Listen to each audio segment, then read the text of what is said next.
Ah, l'hymne olympique, magnifique. À l'antique. Vous le savez, Paris est candidat pour l'organisation des Jeux Olympiques de 2024. Et on les soutient. Bien sûr, on les soutient. Surtout qu'on sait que depuis que le principal américain a jeté l'éponge, on se dit qu'on a peut-être nos chances. Ouais. Mais vous avez décidé, vous, de revenir un siècle avant, en 1924. Et oui, parce que c'était au mois de juillet que se déroulaient ces Jeux Olympiques à Paris. Les derniers à s'être déroulés à Paris. Bon, il n'y en a pas eu énormément, il y en a eu deux. Il y a eu 1900 et 1924. Et puis il y aura 2024 parce qu'on y croit. Bon, mais enfin, là, c'est vrai que c'était une petite révolution. Figurez-vous que le président du CIO en 1924 s'appelle toujours... Coubertin ? Ouais, monsieur Pierre de Coubertin. Ouais. Il jettera l'éponge l'année suivante, en 1925, laissant la place à d'autres. Mais voilà, il est encore là. Et puis, il y a évidemment le président du comité olympique français qui va ouvrir les hostilités.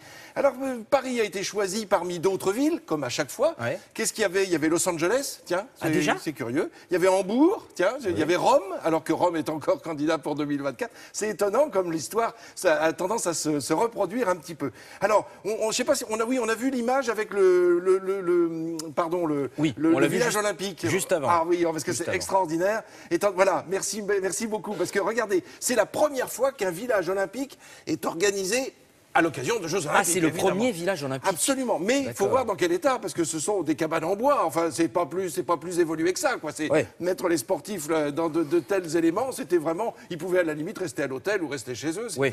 Il faut quand même tous les stocker. Enfin, les stocker. C'est peut-être pas le terme adéquat. Non. Puis surtout qu'attention, les femmes deviennent de plus en plus présentes, c'est-à-dire qu'il y a un nombre de plus en plus important de sportives et d'athlètes féminines. Alors oui, il y a 3000 athlètes pour ces Jeux de 1924, et sur les 3000 athlètes, il y a 300... oui, quand même. Oui. On n'est pas encore à la parité. Non.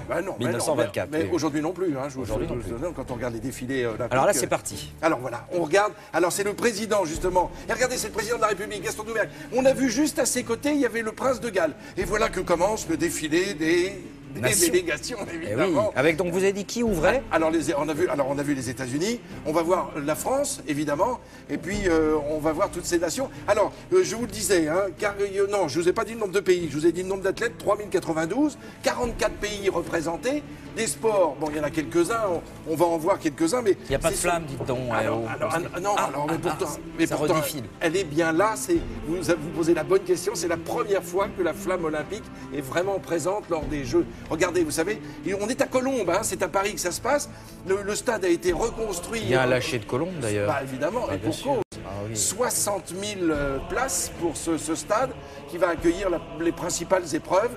Et puis, il y aura aussi des épreuves à Reims, puisqu'on va le voir, il y a du polo. Là, c'est l'arrivée du 100 mètres. Vous voyez, tout cela a été quand même bien modifié, notamment la technique, la façon, évidemment, de prendre des images, mais aussi au niveau de la technique pour Oui, il y avait du polo. Et au niveau de la technique pour regarder les résultats et pour les obtenir, évidemment. Les scripts, c'est extraordinaire parce qu'on a l'impression qu'ils vont à une vitesse folle. Et puis alors, surtout, les juges sont tout autour. C'est-à-dire qu'il n'y avait pratiquement pas de touche électronique. Donc, c'est très difficile de voir ce qui se passe. Et ça, c'est quoi ? C'est le marathon.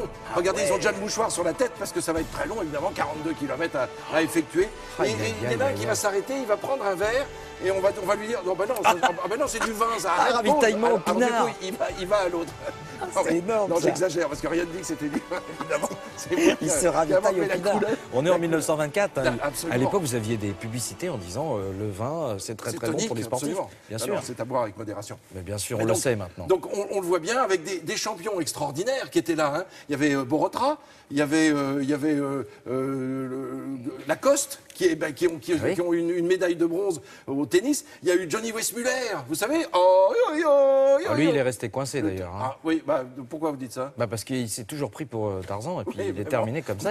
Non, mais sérieux. Non, mais attendez. Il continuait, il était Tarzan. Là, c'est pas le cas. Là, il est des champions olympiques, 3 médailles d'or quand même.